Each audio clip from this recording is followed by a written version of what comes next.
Boa noite a todos. Bom, hoje eu escolhi um tema que eu acho que particularmente... Mais alto? Não ouvindo nada. E agora, tá ouvindo? Então eu escolhi esse tema que particularmente eu acho um dos mais bonitos e um dos mais esclarecedores do Evangelho, que é no capítulo 14, tem que botar um óculos, né? No capítulo 14, honrai a vosso pai e a vossa mãe. Mas esse capítulo, ele tem algumas partes. Eu escolhi especificamente os laços de família, ou seja, vamos começar lendo alguns trechos. Parentesco corporal e espiritual. Então vamos lá. Os laços de sangue não estabelecem necessariamente os laços entre os espíritos. O corpo procede do corpo, mas o espírito não procede do espírito, porque o espírito existia antes da formação do corpo. Não foi o pai quem criou o espírito de seu filho. Isso aí, conversando com... Eu tô achando que está tão alto isso, não está? Não. Conversando com os meus filhos no Evangelho do Lar, eu estimulava neles essa dúvida, né? Então, bem, meus filhos, o que é que vem dos nossos pais? O que é que a gente herda dos nossos pais? E aqui ele está falando muito claro. Quando você tem um filho, esse espírito não vem de você, não é? Então, o que o nosso filho traz dos pais biológicos são os caracteres físicos, somente os caracteres físicos. A genética, mas os caracteres físicos estão de acordo com o seu cabelo, de acordo com os seus olhos. Aí, tem pessoas que chegam assim e falam: ai, mas eu herdei a preguiça da minha mãe. A gente herda a preguiça da mãe? Então, assim... As nossas qualidades morais, a gente não herda de ninguém. Nós somos herdeiros de nós mesmos. Então, o quanto esse espírito evoluiu, é o quanto ele desenvolveu suas qualidades morais, intelectuais, tudo que é atributo do espírito, nós herdamos de nós mesmos. Eu posso ter a preguiça e minha mãe também. Mas eu não herdei dela a preguiça. Então não é porque eu tenho uma mãe preguiçosa que eu vou ter um filho preguiçoso. Então nós temos inúmeros exemplos de pais de mau caráter com filhos de bom caráter. Então quer dizer que esse filho necessariamente vai herdar o mau caráter do pai? Não. Ele vai herdar o que tem o atributo físico. Isso é muito claro aqui no Evangelho. E às vezes a gente confunde isso. E até aquela coisa de filho de peixe, peixinho é. Pode ser que sim, mas pode ser que não. Então vamos entender aqui duas coisas também.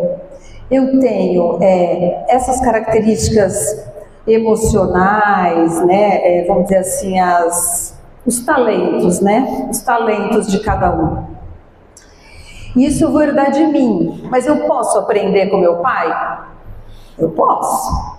Então esse pai, ele pode me ensinar a ser uma pessoa melhor e ele tem o dever disso, né? Porque é para isso que nós recebemos essa criança, para tentar melhorar ela. Então eu posso sim interferir no desenvolvimento do meu filho e fazer ele melhorar. Então eu posso aprender com o meu pai isso. Mas eu não vou herdar isso dele. Eu vou desenvolver isso em mim, vou desenvolver essa qualidade, esse talento, né? Então, à medida que você entende isso, que esse espírito vem aí, não sei da onde, com não sei que qualidades e que talentos, eu posso receber essa criança e entender que ela só vai ter as qualidades físicas daquele pai, mas não necessariamente se ela vai ser boa ou má, não vai depender daquele pai. Sim, a criação vai influenciar e é ele que é herdeiro dele mesmo, ou seja, é ele que vai evoluir. E aí o Evangelho continua aqui, Então, desenvolvimento o pai deve ajudar, como eu já falei, né, no desenvolvimento intelectual e moral para fazer progredir. Aí, ok. E aí ele está falando aqui, ó, quais são os verdadeiros laços de família, então? A gente está falando de parentesco corporal e espiritual. Tem outro ponto muito interessante que a gente tem que entender. Nós temos 2 tipos de famílias. As famílias pelo lado espiritual e a família pela consanguinidade. Então eu tenho irmãos biológicos, o lado consanguíneo e o lado espiritual. E o que é mais forte? E aí, Caio? O que é mais forte? Então as famílias pelo lado espiritual, aquele povo do fundão não vale, porque aquele povo já está careca de saber isso, né? Então, as famílias pelo lado espiritual são aquelas que se atraem, que têm a mesma afinidade de pensamento e de comportamento. As famílias consanguíneas, nem sempre, né? São pessoas que são unidas ali pelos laços de sangue, mas nem sempre compactuam das mesmas intenções, da mesma desejo, do mesmo desenvolvimento moral e intelectual. Então, por isso que as famílias espirituais, elas se perpetuam, porque nós nos atraímos, nós nos procuramos, não é? Então, os semelhantes atraem os semelhantes. Ah, mas tem as famílias do lado bem, mas como tem o povo do lado ruim, também se atrai, não é? Não tem o povo... eu vou afinizar com quem? Com quem faz o mal, com quem fala o mal, com quem pensa mal. Então eu vou afinizar com aquele lado lá. Ou então eu vou afinizar com quem faz o bem, com quem pensa o bem, eu vou afinizar aqui. Então assim, essas famílias se atraem. Isso é muito interessante porque ninguém está sozinho. Mesmo aquele que acha que não tem ninguém na sua família consanguínea aqui na Terra, ele sabe que ele tem uma família espiritual gigante. Então, todos nós temos uma família espiritual que nos ama, que nos ajuda, que nos instrui. Todos nós estamos inseridos, porque essa encarnação não é única, e nós não tivemos só esse pai, só essa mãe, nós já tivemos outros. E esses amores se mantêm, além do tempo, além do corpo. Então, essas famílias no mundo espiritual, aqui ó, então existem 2 espécies de famílias, famílias pelos laços espirituais, as famílias pelos laços corporais. As primeiras duráveis se formam, se perpetuam no mundo dos espíritos. As segundas frágeis como a matéria. Vocês não veem famílias que apesar de todos ali, nos mesmos laços de sangue, irmãos que não se falam, irmãos que não se encontram, irmãos que não têm a menor vontade de estarem juntos.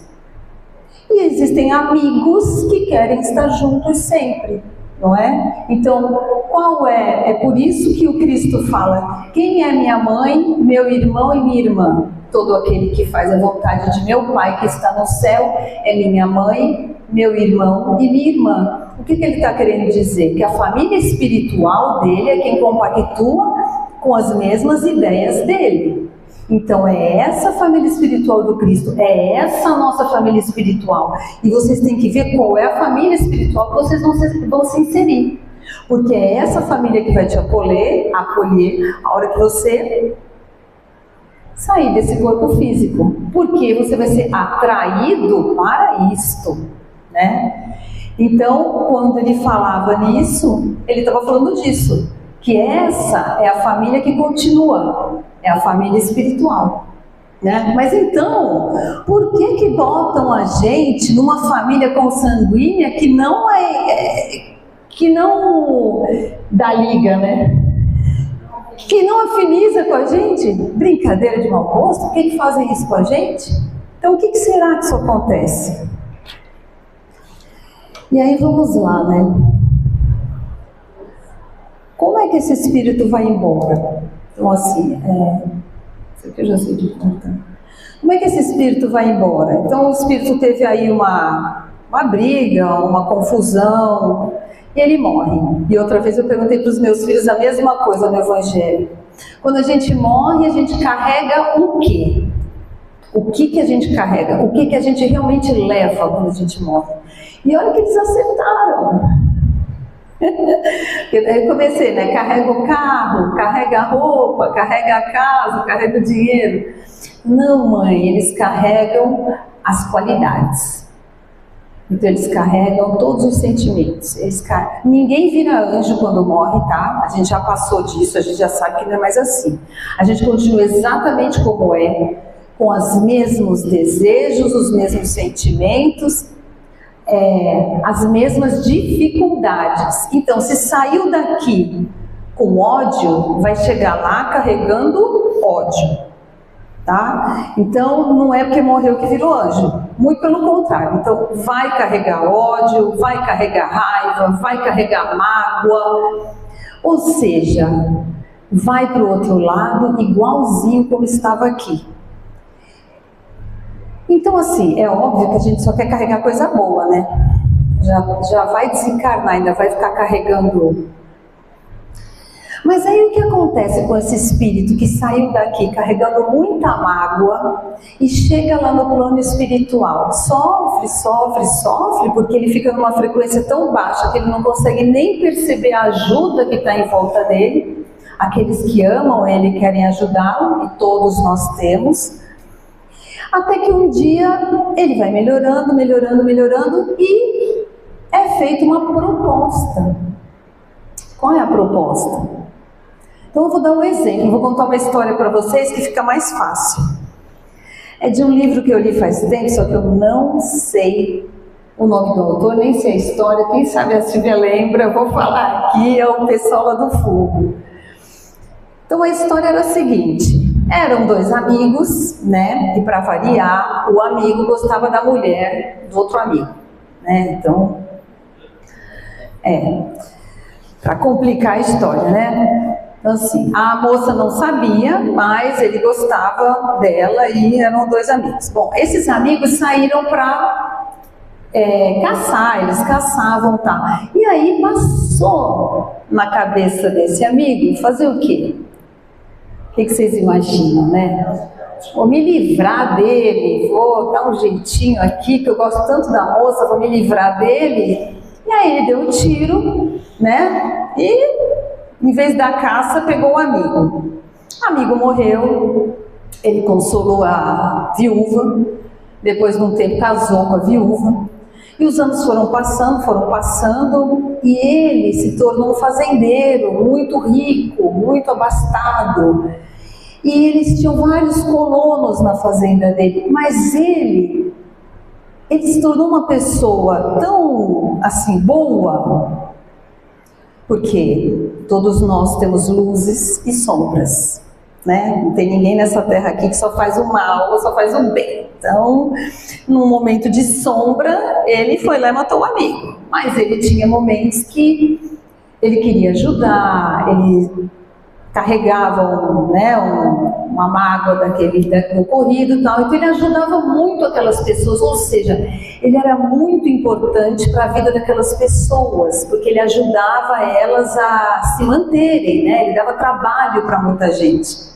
Então ele foi pagando um pouco desses pecados dele com o trabalho, não é? Não falam que a caridade cobre uma multidão de pecados. Então a gente não precisa pagar os nossos pecados só com sofrimento. Se eu fizer o bem, eu também estou ajudando e estou pagando essa conta. Então ele ajudou muita gente. Mas, num determinado tempo, esse amigo que desencarnou, que levava muita raiva e muita mágoa, foi dada a oportunidade dele de reencarnar. E ele foi nascer... ele foi filho de uma moça que trabalhava na fazenda. E durante o parto, essa moça morreu. A moça desencarnou e a esposa dele, do fazendeiro, que era, né, a antiga esposa, a esposa dele não conseguiu nunca ter filhos. E ela quis muito adotar aquela criança. Muito. E daí ela adota, e ele deixa, ele permite, ficam muito felizes de terem um filho, e aí não entendem por quê. Ele tratava a mãe com tanto carinho, e o pai com tanta repulsa, sem ter motivo nenhum para isso. Então, só o Espiritismo vem nos ajudar e nos elucidar, porque como não temos só esta vida, temos várias outras, a família é um ninho de amor, como diz numa psicografia aqui que eu vou ler, que nos faz o quê? Resgatarmos as nossas diferenças. Então não achem que nas nossas famílias corporais vão vir só aqueles seres afins. Irmãos afins vão vir, que nós vamos ter um amor profundo, que vai ser fácil. Não tem aquela avó que é fácil amar? Aquela mãe, mas não tem aquele irmão que é mais difícil? Que é mais emperrado? Todo mundo tem, né? Porque ninguém tem família de margarina aqui. Todo mundo tem um ou outro. Então, assim, a família é onde está esse resgate. E aí a gente entende. Então, eu acho linda essa passagem que tem aqui no Evangelho que fala assim, ó. Lembrou da história? Eu achei que era... Aqui, ó. Quando o espírito deixa a terra, carrega consigo as paixões ou as virtudes inerentes à sua natureza. Vai para o espaço. Chega lá, ele aceita voltar no meio daqueles que ele teve uma discórdia, né? Ele aceita voltar. Porque quando ele está lá longe, parece que aquilo é uma boa ideia. Mas no contato com aqueles que fizeram ele sofrer, que foram a causa da sua ruína, ou mesmo que lhes tiraram a vida, é muito difícil essa prova. E isso está especificado aqui, está falando, ó, o contato incessante dos seres que odiou é uma prova terrível. Porque, vejam bem, não é alguma coisa que aconteceu agora, que às vezes você não tem explicação, mas é um sentimento que a gente carrega, uma energia que causa aquela repulsa. Você imagina aquela criança adotada que tinha um pai que era amoroso com ele, mas por que ele não gostava daquele pai, né? Mas aí vai também o esquecimento, que é outra bênção, para fazer com que nós nos reconciliemos, que é para isso que as famílias estão aí. Reconciliação. E especialmente aprender a amar, porque nós não sabemos o que é isso. Mas nós só vamos desenvolver essa capacidade por um filho, por um pai.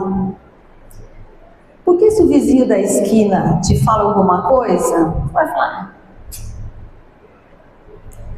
Mas se é o teu filho em casa, o teu pai, a tua mãe, você vai tentar melhorar, você vai tentar se modificar. Aonde mais do que na família nós temos tanta resignação e tanta... Como é que fala a palavra? Quando você abre mão de alguma coisa. Quantas mães abrem mão de seus sonhos porque precisam cuidar de um filho? Vocês já viram a explosão de criança autista que tem? Eu tenho várias pacientes que têm filhos autistas e tiveram que abrir mão de muita coisa da vida delas para viver cuidando daquela criança. Quantos idosos com Alzheimer que fazem esses filhos repensar e cuidar desses pais? Então nós temos que abrir mão de muitas coisas e isso acontece principalmente na família. Que outro lugar faz você ter isso? Abdicar um pouco de você para cuidar do outro. Isso é caridade, isso é fraternidade, isso é amor ao próximo, isso é aprender a amar sem recompensa. Porque às vezes você ama o outro, mas sabe que ele vai te dar um troco. Mas qual é o troco daquele pai com Alzheimer, que nem lembra de você? Então, aqui eu acho muito lindo. Não rejeiteis, pois, a criança de berço que repele sua mãe, nem aquele que vos paga com ingratidão. Não foi o acaso que o fez assim e que vos o deu. Uma intuição imperfeita do passado se revela, e daí julgais se um ou outro já muito odiou ou foi muito ofendido. e que um ou outro veio para perdoar ou para expiar. Então nós vamos nos embolando encarnações e encarnações através do ódio, mas só através do amor, do perdão, da reconciliação é que vamos efetivamente nos libertar. E aí seria melhor que nos libertássemos através do amor, virando realmente uma família espiritual, do que simplesmente resolver aquela pendência e cada um vai para um lado, mas também está tudo bem. E aí, o que acontece? O que realmente um pai tem que fazer para tentar melhorar aquela criança? Porque é muito difícil você ter um filho que perde na droga, ou mesmo que você sabe e você vê que é mau caráter. O que esse pai e essa mãe tem que fazer para educar esse ser que foi te confiado? E não importa se ele é um filho biológico ou se é um filho adotivo, ele chegou para você. Eu estava lendo alguma coisa, que eu li tanta coisa, ele estava falando que somos todos filhos adotivos. É lógico, né? Que somos filhos do Criador. Então, meu pai e a minha mãe biológica é um empréstimo. Nós somos também filhos adotivos, porque não foi ela que criou o meu espírito.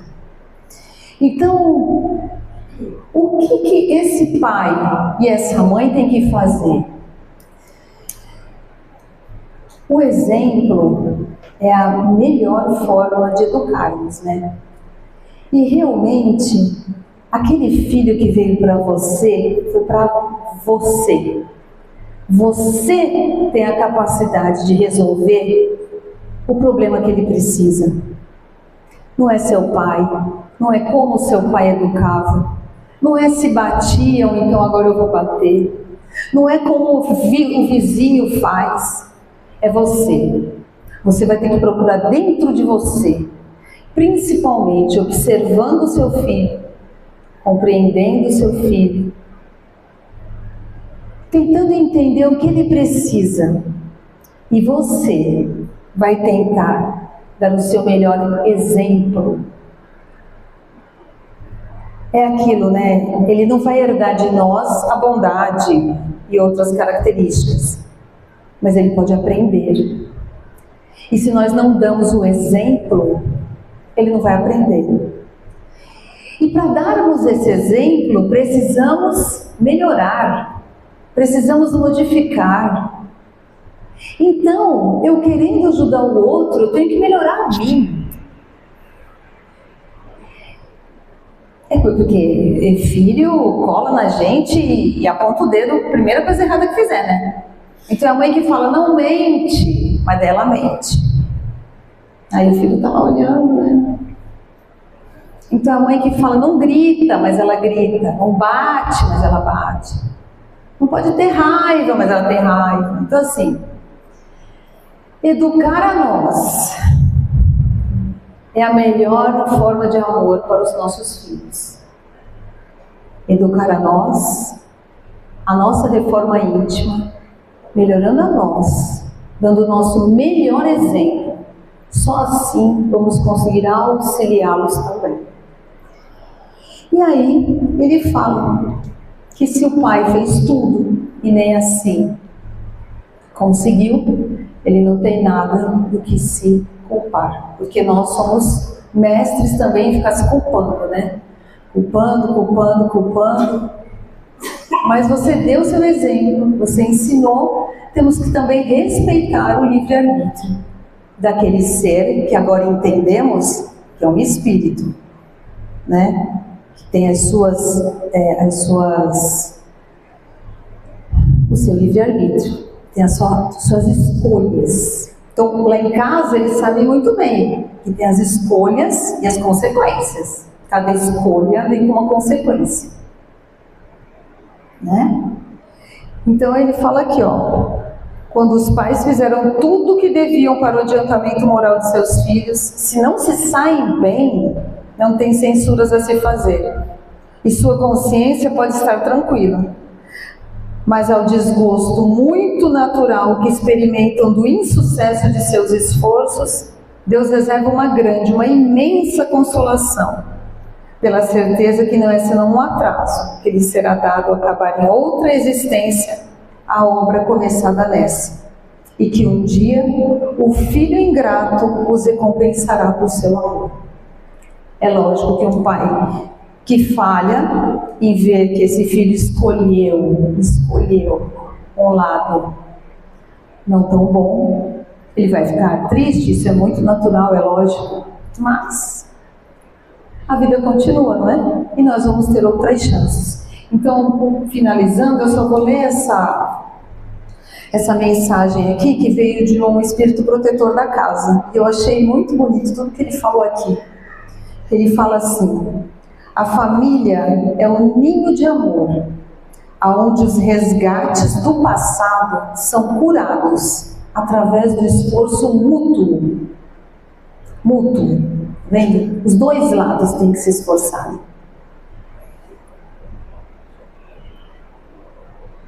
Em auxiliar aqueles que aprendermos a amar, a perdoar, a entender suas dificuldades e até ajudá-los. Percebam que nada está errado, essa é a lei. Atraímos exatamente o que precisamos e conquistamos através de nossas atitudes de outrora. Portanto, cabe a cada um o resgate e o aprendizado necessário para o seu desenvolvimento intelectual, espiritual e emocional. Preservem o bom pensamento e a fé, que se agora como pais seus esforços não foram retribuídos,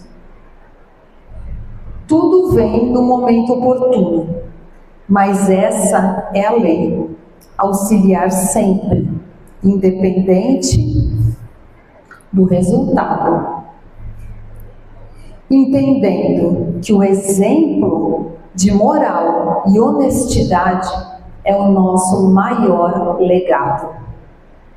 Filhos, respeitem os pais que os receberam nessa existência. Pais, perdoem, amem e instruam vossos filhos, exemplificando as lições. A minha letra nem eu estou entendendo. Exemplificando as lições.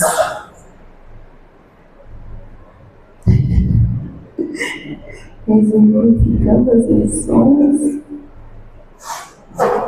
da caridade e do amor. Somente assim aprenderemos a evoluir, já que tudo começa em nossos lares. Jesus ampare a todos nós. Belalinho. Que Jesus ampare os vossos lares. Amém.